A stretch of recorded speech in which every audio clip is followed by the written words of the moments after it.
안녕하세요. 역사를 이야기하고 신앙의 깊이를 탐구하는 시간입니다.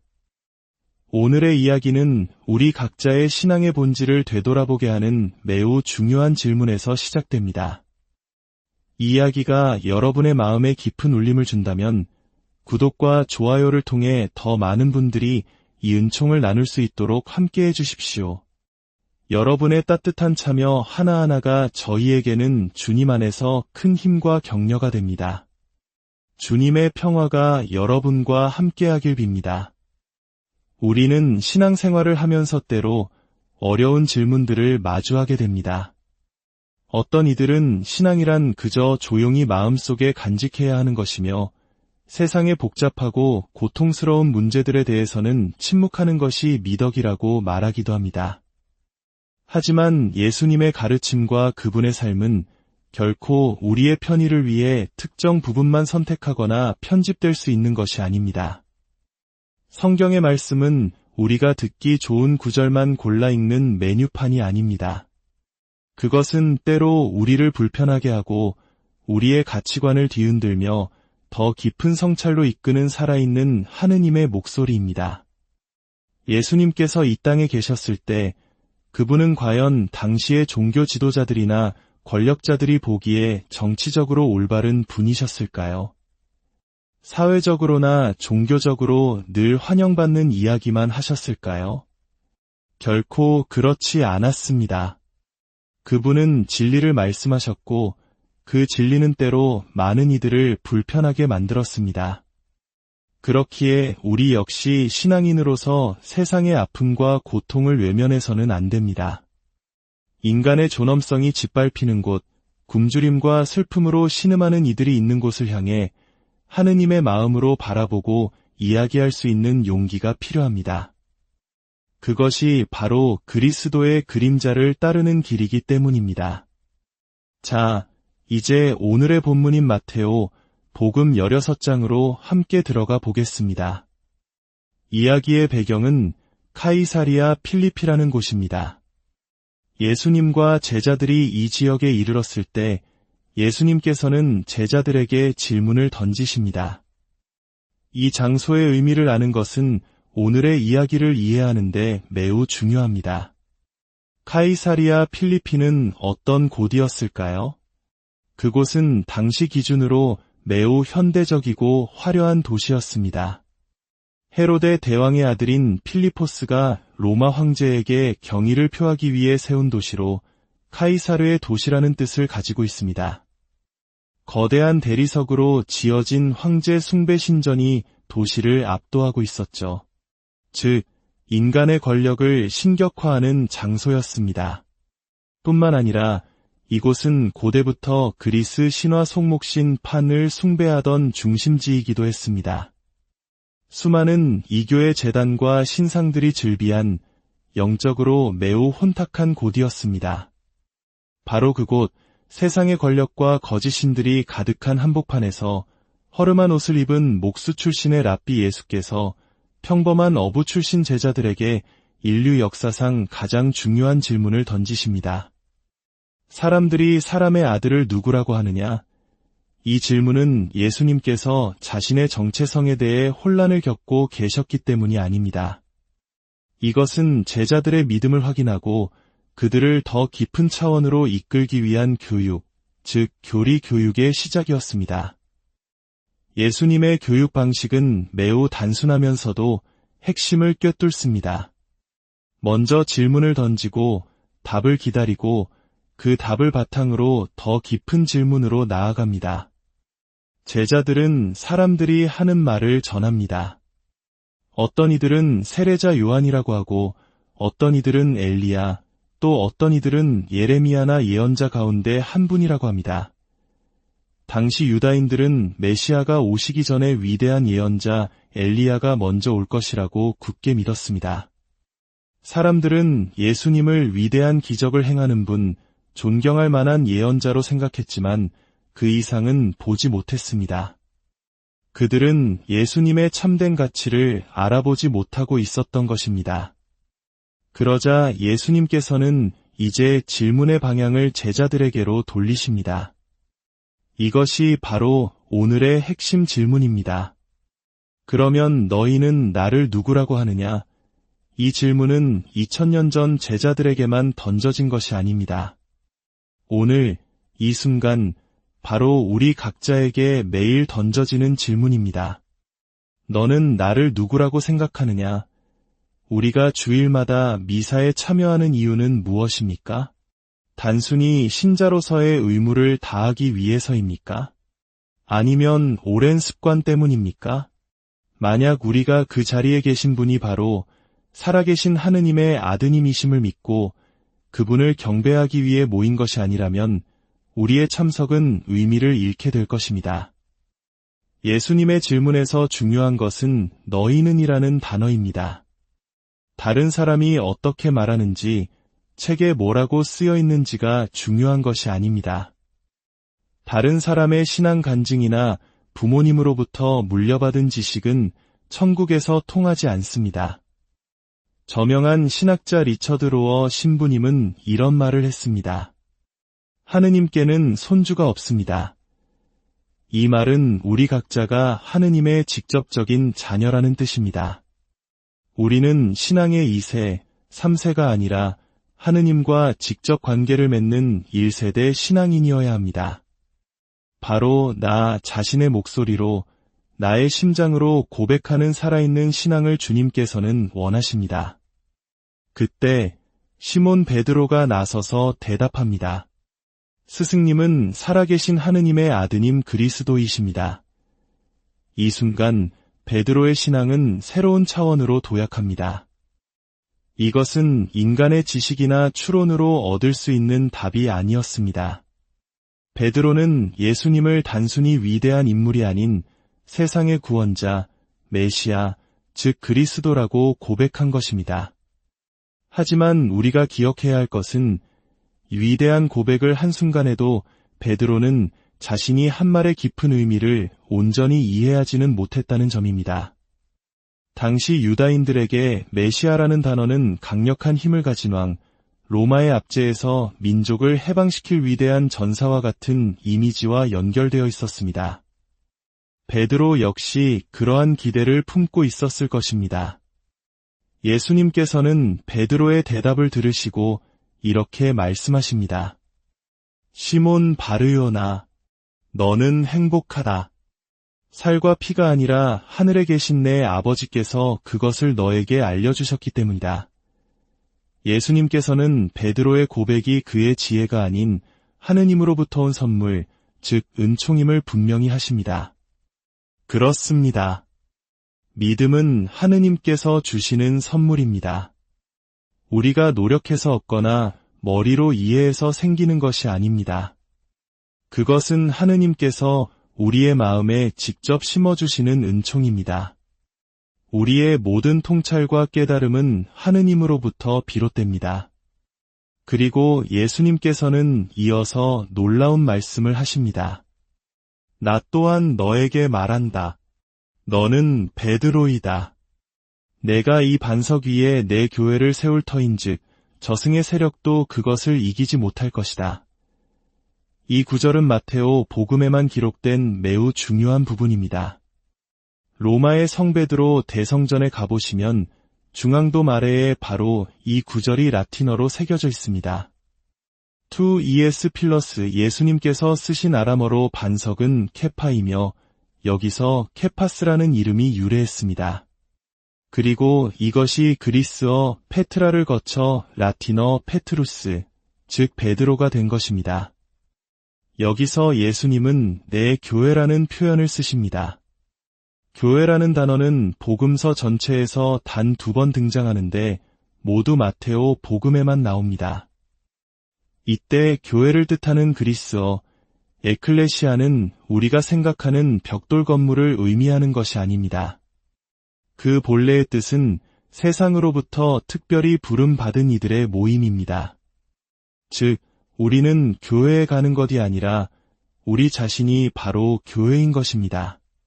하느님의 부르심을 받은 거룩한 공동체입니다. 그리고 이 교회는 교황의 것도 주교의 것도 아닌 오직 예수님 자신의 것입니다. 그렇기 때문에 이 교회는 영원히 지속될 것입니다. 역사 속에서 교회가 수많은 스캔들과 시련을 겪었음에도 불구하고 결코 사라지지 않는 이유는 이 교회의 주인이 바로 예수 그리스도이시기 때문입니다. 예수님께서는 베드로에게 천국의 열쇠를 주시며 땅에서 메고 푸는 권한을 약속하십니다. 한번 생각해 보십시오.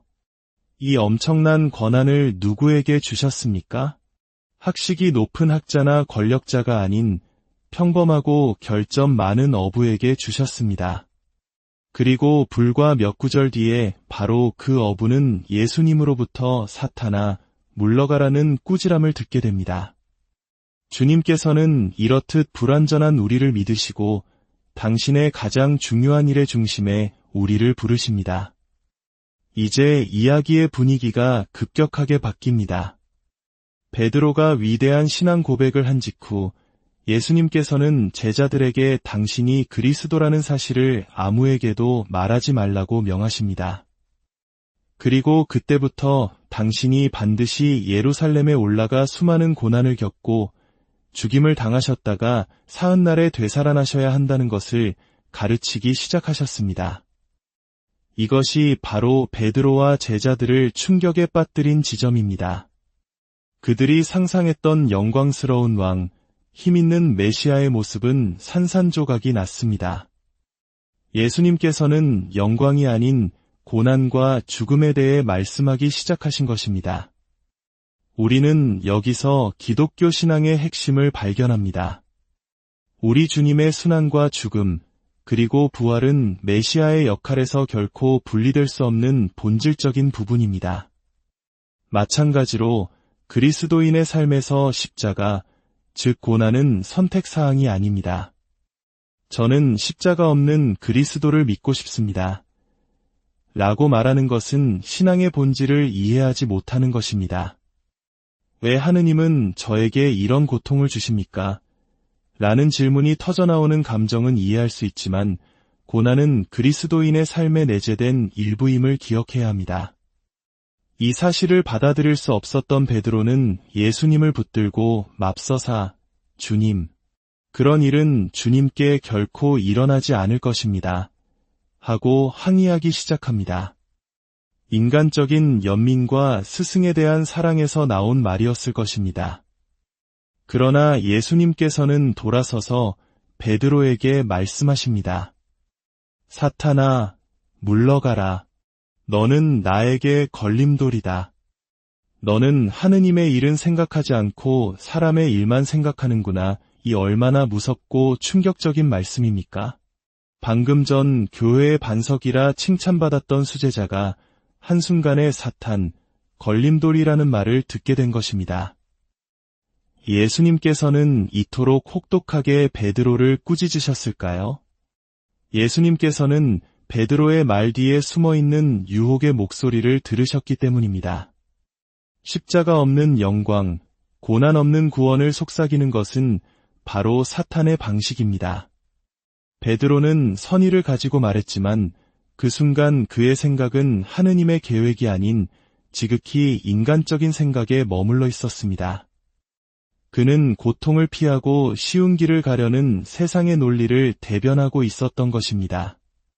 걸림돌을 뜻하는 그리스어 스칸달로는 원래 더디나 함정을 의미하는 단어입니다. 베드로의 인간적인 생각이 예수님께서 가셔야 할 구원의 길에 더디 될 뻔했던 것입니다. 오늘의 이야기는 우리 각자의 신앙을 비추는 거울과 같습니다. 우리는 스스로를 얼마나 잘 알고 있다고 생각합니까?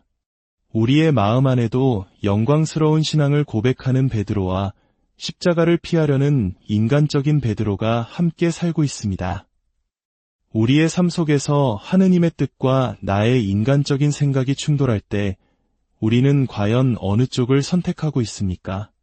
편안함과 안락함, 세상의 성공을 추구하는 마음이 주님께서 우리에게 주신 십자가를 거부하게 만들고 있지는 않습니까? 주님, 저희가 인간의 생각이 아닌 하느님의 생각을 따르는 지혜와 용기를 갖게 하소서. 저희의 믿음을 굳건히 하시어 세상의 영광이 아닌 주님의 십자가를 기꺼이 따르는 당신의 참된 제자가 되게 하소서. 그리고 저희의 불완전함에도 불구하고 저희를 믿고 당신의 교회로 불러주시니 감사드립니다. 성부와 성자와 성령의 이름 안녕하세요. 역사를 이야기하고 신앙의 깊이를 탐구하는 시간입니다. 오늘의 이야기는 우리 각자의 신앙의 본질을 되돌아보게 하는 매우 중요한 질문에서 시작됩니다. 이 이야기가 여러분의 마음에 깊은 울림을 준다면 구독과 좋아요를 통해 더 많은 분들이 이 은총을 나눌 수 있도록 함께해 주십시오. 여러분의 따뜻한 참여 하나하나가 저희에게는 주님 안에서 큰 힘과 격려가 됩니다. 주님의 평화가 여러분과 함께하길 빕니다. 우리는 신앙생활을 하면서 때로 어려운 질문들을 마주하게 됩니다. 어떤 이들은 신앙이란 그저 조용히 마음속에 간직해야 하는 것이며 세상의 복잡하고 고통스러운 문제들에 대해서는 침묵하는 것이 미덕이라고 말하기도 합니다. 하지만 예수님의 가르침과 그분의 삶은 결코 우리의 편의를 위해 특정 부분만 선택하거나 편집될 수 있는 것이 아닙니다. 성경의 말씀은 우리가 듣기 좋은 구절만 골라 읽는 메뉴판이 아닙니다. 그것은 때로 우리를 불편하게 하고 우리의 가치관을 뒤흔들며 더 깊은 성찰로 이끄는 살아있는 하느님의 목소리입니다. 예수님께서 이 땅에 계셨을 때 그분은 과연 당시의 종교 지도자들이나 권력자들이 보기에 정치적으로 올바른 분이셨을까요?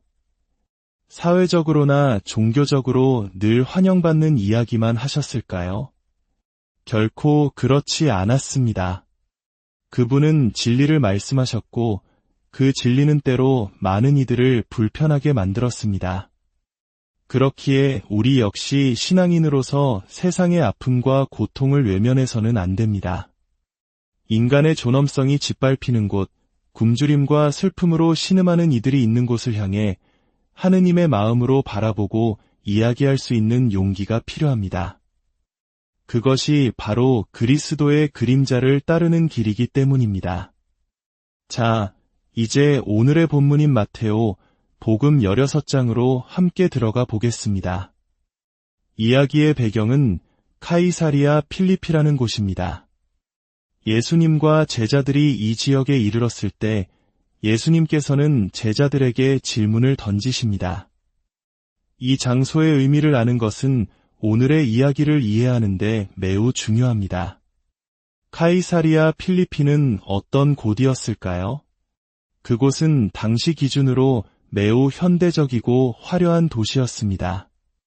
헤로데 대왕의 아들인 필리포스가 로마 황제에게 경의를 표하기 위해 세운 도시로 카이사르의 도시라는 뜻을 가지고 있습니다.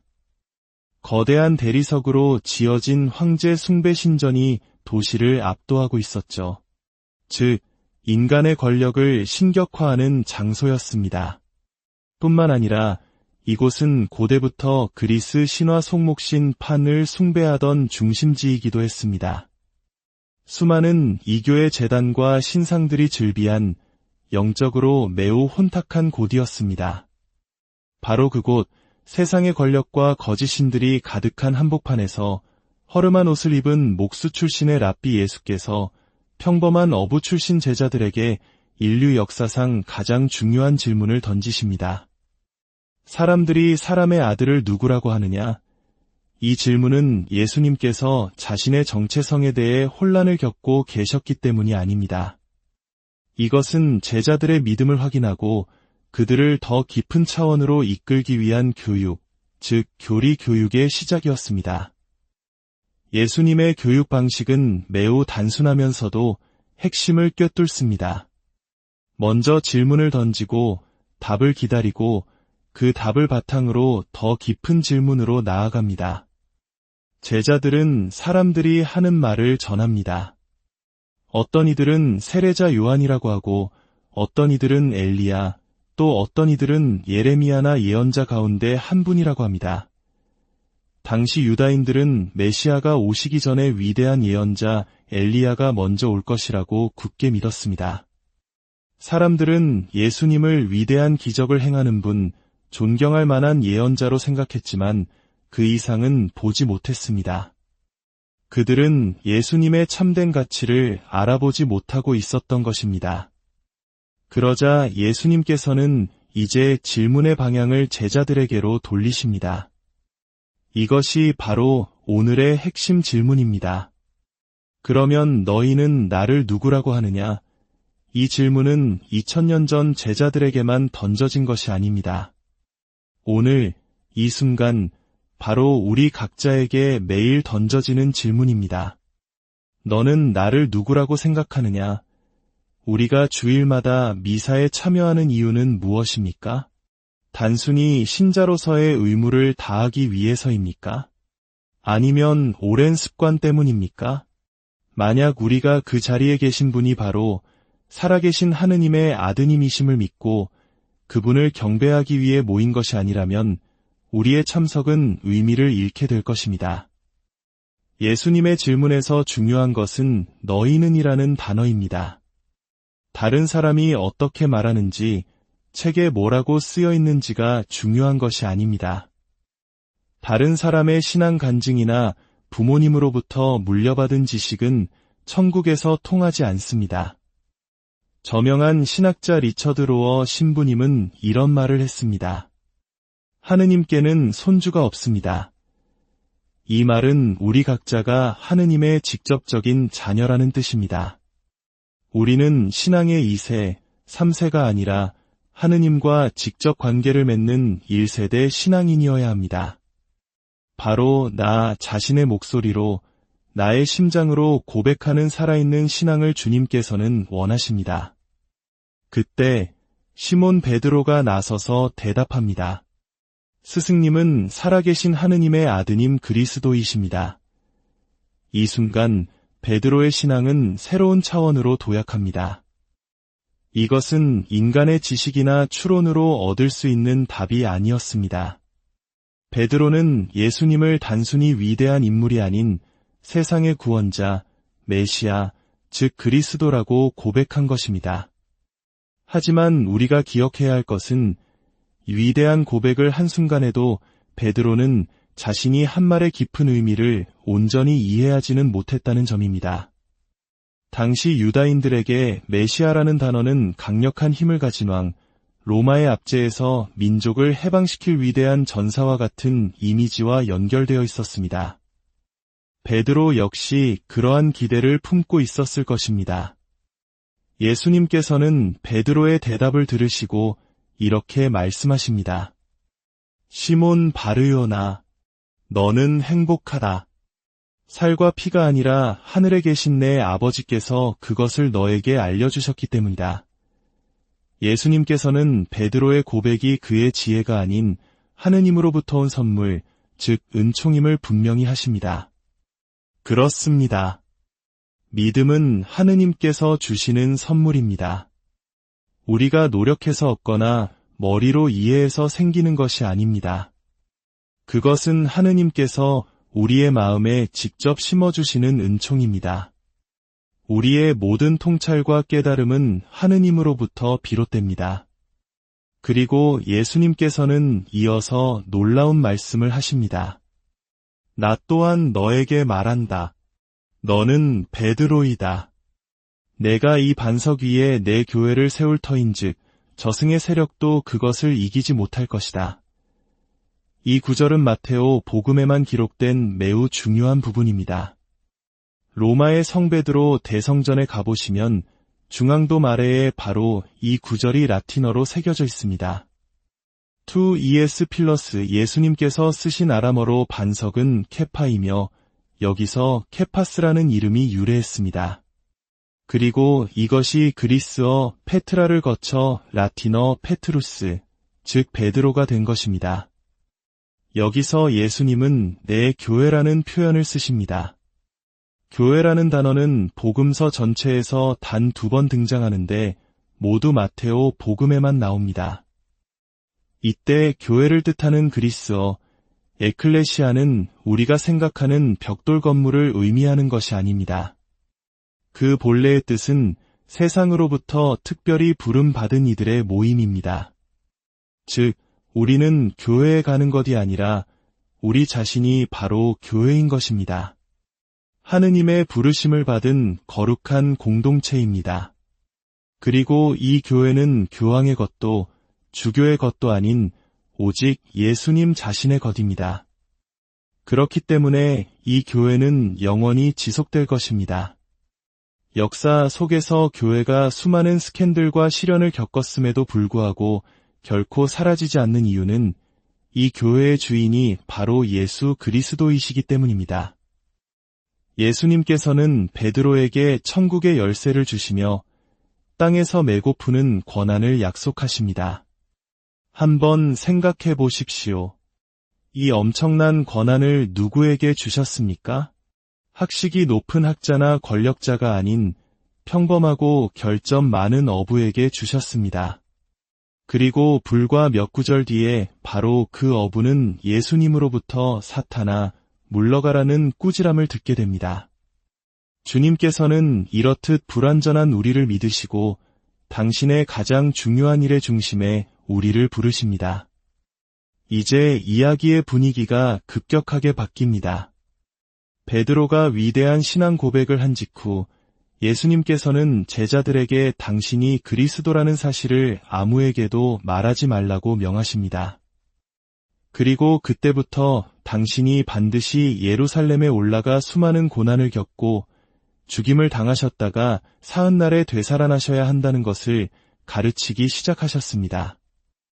이것이 바로 베드로와 제자들을 충격에 빠뜨린 지점입니다. 그들이 상상했던 영광스러운 왕, 힘있는 메시아의 모습은 산산조각이 났습니다. 예수님께서는 영광이 아닌 고난과 죽음에 대해 말씀하기 시작하신 것입니다. 우리는 여기서 기독교 신앙의 핵심을 발견합니다. 우리 주님의 순환과 죽음, 그리고 부활은 메시아의 역할에서 결코 분리될 수 없는 본질적인 부분입니다. 마찬가지로 그리스도인의 삶에서 십자가, 즉 고난은 선택사항이 아닙니다. 저는 십자가 없는 그리스도를 믿고 싶습니다. 라고 말하는 것은 신앙의 본질을 이해하지 못하는 것입니다. 왜 하느님은 저에게 이런 고통을 주십니까? 라는 질문이 터져나오는 감정은 이해할 수 있지만 고난은 그리스도인의 삶에 내재된 일부임을 기억해야 합니다. 이 사실을 받아들일 수 없었던 베드로는 예수님을 붙들고 맙서사, 주님, 그런 일은 주님께 결코 일어나지 않을 것입니다. 하고 항의하기 시작합니다. 인간적인 연민과 스승에 대한 사랑에서 나온 말이었을 것입니다. 그러나 예수님께서는 돌아서서 베드로에게 말씀하십니다. 사탄아, 물러가라. 너는 나에게 걸림돌이다.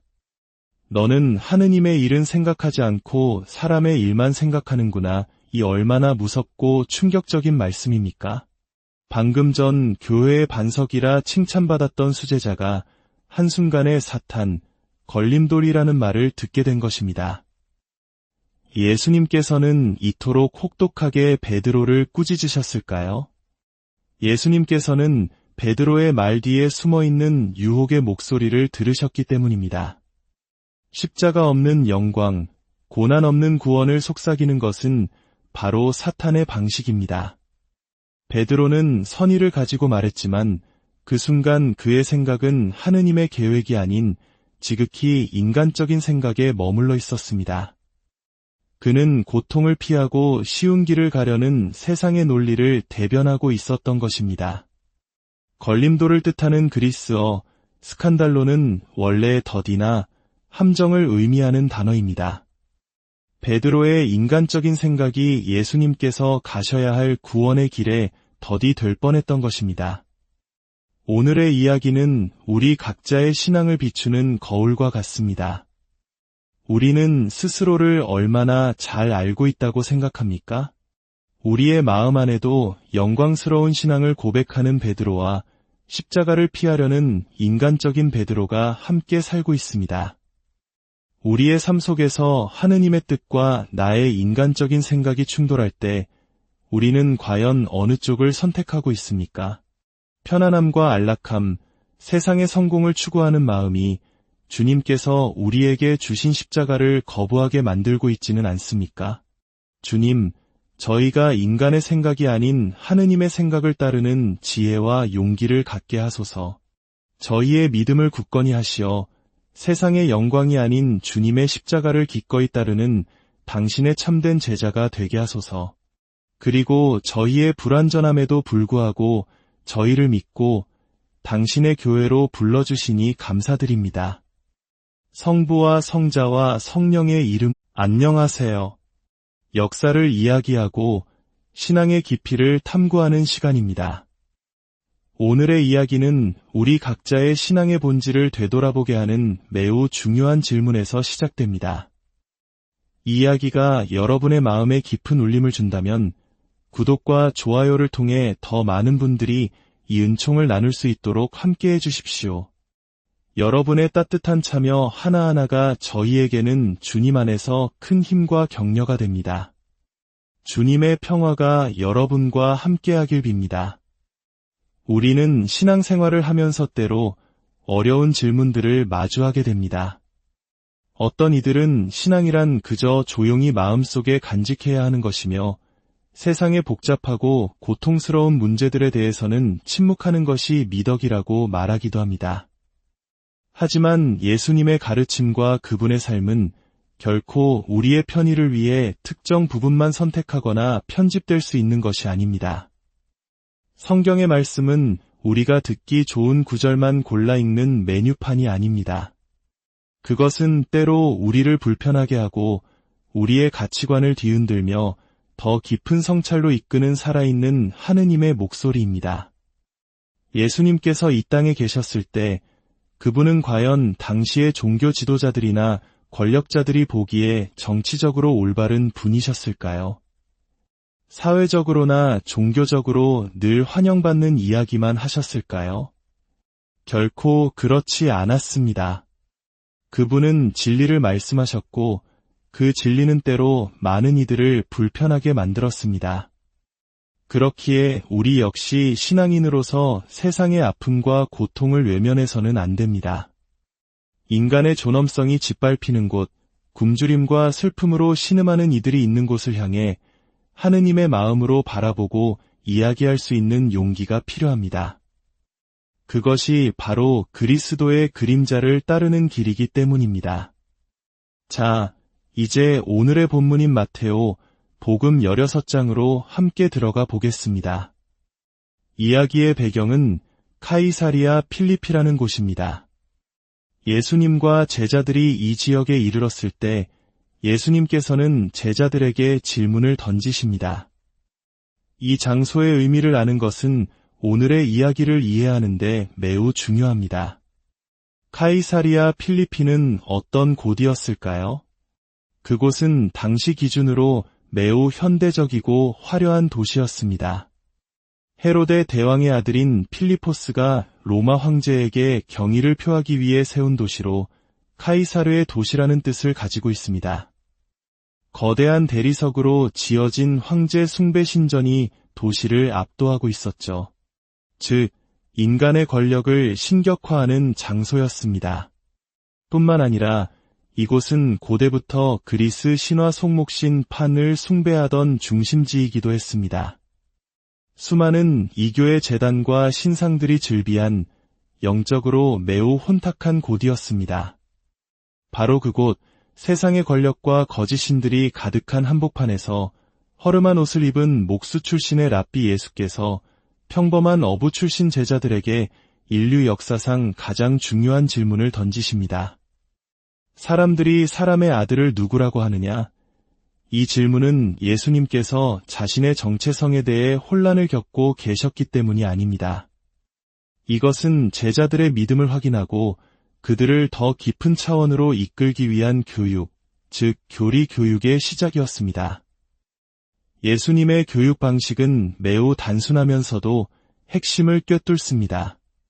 먼저 질문을 던지고 답을 기다리고 그 답을 바탕으로 더 깊은 질문으로 나아갑니다. 제자들은 사람들이 하는 말을 전합니다. 어떤 이들은 세례자 요한이라고 하고 어떤 이들은 엘리야, 또 어떤 이들은 예레미야나 예언자 가운데 한 분이라고 합니다. 당시 유다인들은 메시아가 오시기 전에 위대한 예언자 엘리야가 먼저 올 것이라고 굳게 믿었습니다. 사람들은 예수님을 위대한 기적을 행하는 분, 존경할 만한 예언자로 생각했지만 그 이상은 보지 못했습니다. 그들은 예수님의 참된 가치를 알아보지 못하고 있었던 것입니다. 그러자 예수님께서는 이제 질문의 방향을 제자들에게로 돌리십니다. 이것이 바로 오늘의 핵심 질문입니다. 그러면 너희는 나를 누구라고 하느냐? 이 질문은 2000년 전 제자들에게만 던져진 것이 아닙니다. 오늘, 이 순간, 바로 우리 각자에게 매일 던져지는 질문입니다. 너는 나를 누구라고 생각하느냐? 우리가 주일마다 미사에 참여하는 이유는 무엇입니까? 단순히 신자로서의 의무를 다하기 위해서입니까? 아니면 오랜 습관 때문입니까? 만약 우리가 그 자리에 계신 분이 바로 살아계신 하느님의 아드님이심을 믿고 그분을 경배하기 위해 모인 것이 아니라면 우리의 참석은 의미를 잃게 될 것입니다. 예수님의 질문에서 중요한 것은 너희는이라는 단어입니다. 다른 사람이 어떻게 말하는지, 책에 뭐라고 쓰여 있는지가 중요한 것이 아닙니다. 다른 사람의 신앙 간증이나 부모님으로부터 물려받은 지식은 천국에서 통하지 않습니다. 저명한 신학자 리처드 로어 신부님은 이런 말을 했습니다. 하느님께는 손주가 없습니다. 이 말은 우리 각자가 하느님의 직접적인 자녀라는 뜻입니다. 우리는 신앙의 2세, 3세가 아니라 하느님과 직접 관계를 맺는 1세대 신앙인이어야 합니다. 바로 나 자신의 목소리로, 나의 심장으로 고백하는 살아있는 신앙을 주님께서는 원하십니다. 그때 시몬 베드로가 나서서 대답합니다. 스승님은 살아계신 하느님의 아드님 그리스도이십니다. 이 순간 베드로의 신앙은 새로운 차원으로 도약합니다. 이것은 인간의 지식이나 추론으로 얻을 수 있는 답이 아니었습니다. 베드로는 예수님을 단순히 위대한 인물이 아닌 세상의 구원자, 메시아, 즉 그리스도라고 고백한 것입니다.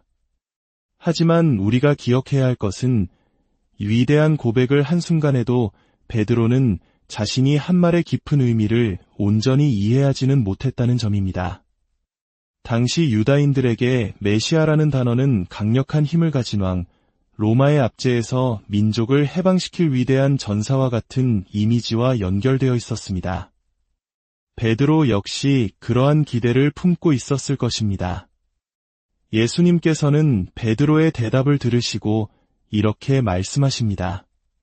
시몬 바르요나, 너는 행복하다. 살과 피가 아니라 하늘에 계신 내 아버지께서 그것을 너에게 알려주셨기 때문이다. 예수님께서는 베드로의 고백이 그의 지혜가 아닌 하느님으로부터 온 선물, 즉 은총임을 분명히 하십니다. 그렇습니다. 믿음은 하느님께서 주시는 선물입니다.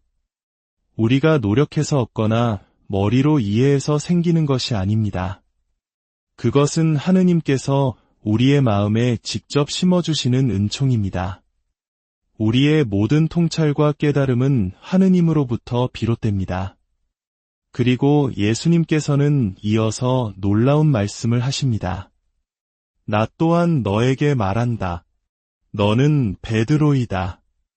내가 이 반석 위에 내 교회를 세울 터인즉 저승의 세력도 그것을 이기지 못할 것이다. 이 구절은 마테오 복음에만 기록된 매우 중요한 부분입니다. 로마의 성 베드로 대성전에 가보시면 중앙돔 아래에 바로 이 구절이 라틴어로 새겨져 있습니다. 투 ES 필러스 예수님께서 쓰신 아람어로 반석은 케파이며 여기서 케파스라는 이름이 유래했습니다. 그리고 이것이 그리스어 페트라를 거쳐 라틴어 페트루스, 즉 베드로가 된 것입니다. 여기서 예수님은 내 교회라는 표현을 쓰십니다. 교회라는 단어는 복음서 전체에서 단 2번 등장하는데 모두 마테오 복음에만 나옵니다. 이때 교회를 뜻하는 그리스어 에클레시아는 우리가 생각하는 벽돌 건물을 의미하는 것이 아닙니다. 그 본래의 뜻은 세상으로부터 특별히 부름받은 이들의 모임입니다. 즉, 우리는 교회에 가는 것이 아니라 우리 자신이 바로 교회인 것입니다. 하느님의 부르심을 받은 거룩한 공동체입니다. 그리고 이 교회는 교황의 것도 주교의 것도 아닌 오직 예수님 자신의 것입니다. 그렇기 때문에 이 교회는 영원히 지속될 것입니다. 역사 속에서 교회가 수많은 스캔들과 시련을 겪었음에도 불구하고 결코 사라지지 않는 이유는 이 교회의 주인이 바로 예수 그리스도이시기 때문입니다. 예수님께서는 베드로에게 천국의 열쇠를 주시며 땅에서 메고 푸는 권한을 약속하십니다. 한번 생각해 보십시오. 이 엄청난 권한을 누구에게 주셨습니까? 학식이 높은 학자나 권력자가 아닌 평범하고 결점 많은 어부에게 주셨습니다. 그리고 불과 몇 구절 뒤에 바로 그 어부는 예수님으로부터 사탄아, 물러가라는 꾸지람을 듣게 됩니다. 주님께서는 이렇듯 불완전한 우리를 믿으시고 당신의 가장 중요한 일의 중심에 우리를 부르십니다. 이제 이야기의 분위기가 급격하게 바뀝니다. 베드로가 위대한 신앙 고백을 한 직후 예수님께서는 제자들에게 당신이 그리스도라는 사실을 아무에게도 말하지 말라고 명하십니다. 그리고 그때부터 당신이 반드시 예루살렘에 올라가 수많은 고난을 겪고 죽임을 당하셨다가 사흘날에 되살아나셔야 한다는 것을 가르치기 시작하셨습니다. 이것이 바로 베드로와 제자들을 충격에 빠뜨린 지점입니다.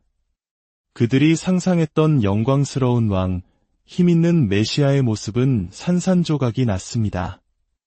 예수님께서는 영광이 아닌 고난과 죽음에 대해 말씀하기 시작하신 것입니다. 우리는 여기서 기독교 신앙의 핵심을 발견합니다. 우리 주님의 순환과 죽음, 그리고 부활은 메시아의 역할에서 결코 분리될 수 없는 본질적인 부분입니다. 마찬가지로 그리스도인의 삶에서 십자가, 즉 고난은 선택사항이 아닙니다. 저는 십자가 없는 그리스도를 믿고 싶습니다. 라고 말하는 것은 신앙의 본질을 이해하지 못하는 것입니다. 왜 하느님은 저에게 이런 고통을 주십니까? 라는 질문이 터져나오는 감정은 이해할 수 있지만 고난은 그리스도인의 삶에 내재된 일부임을 기억해야 합니다.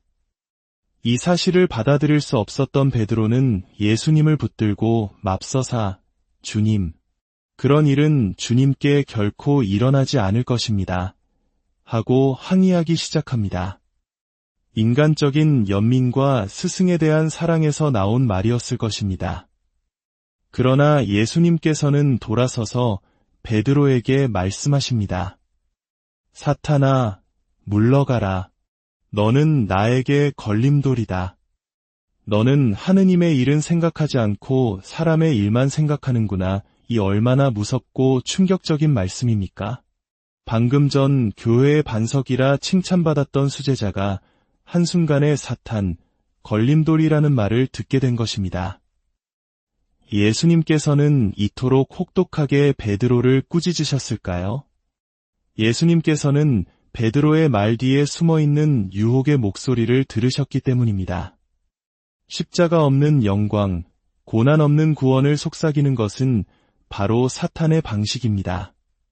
베드로는 선의를 가지고 말했지만 그 순간 그의 생각은 하느님의 계획이 아닌 지극히 인간적인 생각에 머물러 있었습니다.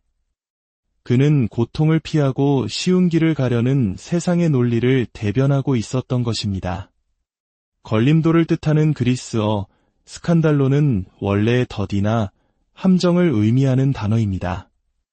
베드로의 인간적인 생각이 예수님께서 가셔야 할 구원의 길에 더디 될 뻔했던 것입니다. 오늘의 이야기는 우리 각자의 신앙을 비추는 거울과 같습니다. 우리는 스스로를 얼마나 잘 알고 있다고 생각합니까?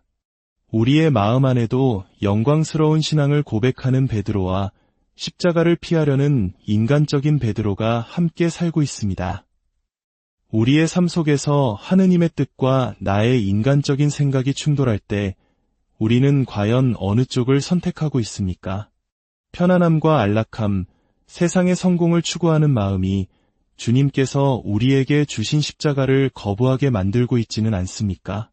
주님, 저희가 인간의 생각이 아닌 하느님의 생각을 따르는 지혜와 용기를 갖게 하소서. 저희의 믿음을 굳건히 하시어 세상의 영광이 아닌 주님의 십자가를 기꺼이 따르는 당신의 참된 제자가 되게 하소서. 그리고 저희의 불완전함에도 불구하고 저희를 믿고 당신의 교회로 불러주시니 감사드립니다. 성부와 성자와 성령의 이름, 안녕하세요. 역사를 이야기하고 신앙의 깊이를 탐구하는 시간입니다. 오늘의 이야기는 우리 각자의 신앙의 본질을 되돌아보게 하는 매우 중요한 질문에서 시작됩니다. 이 이야기가 여러분의 마음에 깊은 울림을 준다면 구독과 좋아요를 통해 더 많은 분들이 이 은총을 나눌 수 있도록 함께해 주십시오. 여러분의 따뜻한 참여 하나하나가 저희에게는 주님 안에서 큰 힘과 격려가 됩니다. 주님의 평화가 여러분과 함께하길 빕니다. 우리는 신앙생활을 하면서 때로 어려운 질문들을 마주하게 됩니다. 어떤 이들은 신앙이란 그저 조용히 마음속에 간직해야 하는 것이며 세상의 복잡하고 고통스러운 문제들에 대해서는 침묵하는 것이 미덕이라고 말하기도 합니다. 하지만 예수님의 가르침과 그분의 삶은 결코 우리의 편의를 위해 특정 부분만 선택하거나 편집될 수 있는 것이 아닙니다. 성경의 말씀은 우리가 듣기 좋은 구절만 골라 읽는 메뉴판이 아닙니다. 그것은 때로 우리를 불편하게 하고 우리의 가치관을 뒤흔들며 더 깊은 성찰로 이끄는 살아있는 하느님의 목소리입니다. 예수님께서 이 땅에 계셨을 때 그분은 과연 당시의 종교 지도자들이나 권력자들이 보기에 정치적으로 올바른 분이셨을까요? 사회적으로나 종교적으로 늘 환영받는 이야기만 하셨을까요? 결코 그렇지 않았습니다. 그분은 진리를 말씀하셨고 그 진리는 때로 많은 이들을 불편하게 만들었습니다. 그렇기에 우리 역시 신앙인으로서 세상의 아픔과 고통을 외면해서는 안 됩니다. 인간의 존엄성이 짓밟히는 곳, 굶주림과 슬픔으로 신음하는 이들이 있는 곳을 향해 하느님의 마음으로 바라보고 이야기할 수 있는 용기가 필요합니다. 그것이 바로 그리스도의 그림자를 따르는 길이기 때문입니다. 자, 이제 오늘의 본문인 마테오 복음 16장으로 함께 들어가 보겠습니다. 이야기의 배경은 카이사리아 필리피라는 곳입니다. 예수님과 제자들이 이 지역에 이르렀을 때 예수님께서는 제자들에게 질문을 던지십니다. 이 장소의 의미를 아는 것은 오늘의 이야기를 이해하는데 매우 중요합니다. 카이사리아 필리피는 어떤 곳이었을까요? 그곳은 당시 기준으로 매우 현대적이고 화려한 도시였습니다. 헤로데 대왕의 아들인 필리포스가 로마 황제에게 경의를 표하기 위해 세운 도시로 카이사르의 도시라는 뜻을 가지고 있습니다. 거대한 대리석으로 지어진 황제 숭배 신전이 도시를 압도하고 있었죠. 즉, 인간의 권력을 신격화하는 장소였습니다. 뿐만 아니라 이곳은 고대부터 그리스 신화 속목신 판을 숭배하던 중심지이기도 했습니다. 수많은 이교의 제단과 신상들이 즐비한 영적으로 매우 혼탁한 곳이었습니다. 바로 그곳, 세상의 권력과 거짓 신들이 가득한 한복판에서 허름한 옷을 입은 목수 출신의 랍비 예수께서 평범한 어부 출신 제자들에게 인류 역사상 가장 중요한 질문을 던지십니다. 사람들이 사람의 아들을 누구라고 하느냐? 이 질문은 예수님께서 자신의 정체성에 대해 혼란을 겪고 계셨기 때문이 아닙니다. 이것은 제자들의 믿음을 확인하고 그들을 더 깊은 차원으로 이끌기 위한 교육, 즉 교리 교육의 시작이었습니다. 예수님의 교육 방식은 매우 단순하면서도 핵심을 꿰뚫습니다. 먼저 질문을 던지고 답을 기다리고 그 답을 바탕으로 더 깊은 질문으로 나아갑니다. 제자들은 사람들이 하는 말을 전합니다. 어떤 이들은 세례자 요한이라고 하고 어떤 이들은 엘리야, 또 어떤 이들은 예레미야나 예언자 가운데 한 분이라고 합니다. 당시 유다인들은 메시아가 오시기 전에 위대한 예언자 엘리야가 먼저 올 것이라고 굳게 믿었습니다. 사람들은 예수님을 위대한 기적을 행하는 분, 존경할 만한 예언자로 생각했지만 그 이상은 보지 못했습니다. 그들은 예수님의 참된 가치를 알아보지 못하고 있었던 것입니다. 그러자 예수님께서는 이제 질문의 방향을 제자들에게로 돌리십니다. 이것이 바로 오늘의 핵심 질문입니다. 그러면 너희는 나를 누구라고 하느냐? 이 질문은 2000년 전 제자들에게만 던져진 것이 아닙니다. 오늘, 이 순간, 바로 우리 각자에게 매일 던져지는 질문입니다. 너는 나를 누구라고 생각하느냐? 우리가 주일마다 미사에 참여하는 이유는 무엇입니까? 단순히 신자로서의 의무를 다하기 위해서입니까? 아니면 오랜 습관 때문입니까? 만약 우리가 그 자리에 계신 분이 바로 살아계신 하느님의 아드님이심을 믿고 그분을 경배하기 위해 모인 것이 아니라면 우리의 참석은 의미를 잃게 될 것입니다. 예수님의 질문에서 중요한 것은 너희는이라는 단어입니다. 다른 사람이 어떻게 말하는지, 책에 뭐라고 쓰여 있는지가 중요한 것이 아닙니다. 다른 사람의 신앙 간증이나 부모님으로부터 물려받은 지식은 천국에서 통하지 않습니다. 저명한 신학자 리처드 로어 신부님은 이런 말을 했습니다. 하느님께는 손주가 없습니다.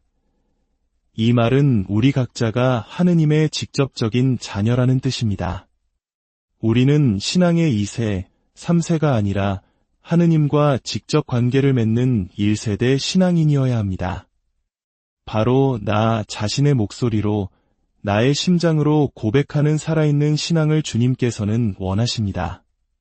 그때 시몬 베드로가 나서서 대답합니다. 스승님은 살아계신 하느님의 아드님 그리스도이십니다. 이 순간 베드로의 신앙은 새로운 차원으로 도약합니다. 이것은 인간의 지식이나 추론으로 얻을 수 있는 답이 아니었습니다. 베드로는 예수님을 단순히 위대한 인물이 아닌 세상의 구원자, 메시아, 즉 그리스도라고 고백한 것입니다. 하지만 우리가 기억해야 할 것은 위대한 고백을 한순간에도 베드로는 자신이 한 말의 깊은 의미를 온전히 이해하지는 못했다는 점입니다. 당시 유다인들에게 메시아라는 단어는 강력한 힘을 가진 왕, 로마의 압제에서 민족을 해방시킬 위대한 전사와 같은 이미지와 연결되어 있었습니다. 베드로 역시 그러한 기대를 품고 있었을 것입니다. 예수님께서는 베드로의 대답을 들으시고 이렇게 말씀하십니다. 시몬 바르요나, 너는 행복하다. 살과 피가 아니라 하늘에 계신 내 아버지께서 그것을 너에게 알려주셨기 때문이다. 예수님께서는 베드로의 고백이 그의 지혜가 아닌 하느님으로부터 온 선물, 즉 은총임을 분명히 하십니다. 그렇습니다. 믿음은 하느님께서 주시는 선물입니다. 우리가 노력해서 얻거나 머리로 이해해서 생기는 것이 아닙니다. 그것은 하느님께서 우리의 마음에 직접 심어주시는 은총입니다. 우리의 모든 통찰과 깨달음은 하느님으로부터 비롯됩니다. 그리고 예수님께서는 이어서 놀라운 말씀을 하십니다. 나 또한 너에게 말한다. 너는 베드로이다. 내가 이 반석 위에 내 교회를 세울 터인즉 저승의 세력도 그것을 이기지 못할 것이다. 이 구절은 마테오 복음에만 기록된 매우 중요한 부분입니다. 로마의 성 베드로 대성전에 가보시면 중앙돔 아래에 바로 이 구절이 라틴어로 새겨져 있습니다. 투 ES 필러스 예수님께서 쓰신 아람어로 반석은 케파이며 여기서 케파스라는 이름이 유래했습니다. 그리고 이것이 그리스어 페트라를 거쳐 라틴어 페트루스, 즉 베드로가 된 것입니다. 여기서 예수님은 내 교회라는 표현을 쓰십니다. 교회라는 단어는 복음서 전체에서 단 2번 등장하는데 모두 마테오 복음에만 나옵니다. 이때 교회를 뜻하는 그리스어 에클레시아는 우리가 생각하는 벽돌 건물을 의미하는 것이 아닙니다. 그 본래의 뜻은 세상으로부터 특별히 부름받은 이들의 모임입니다.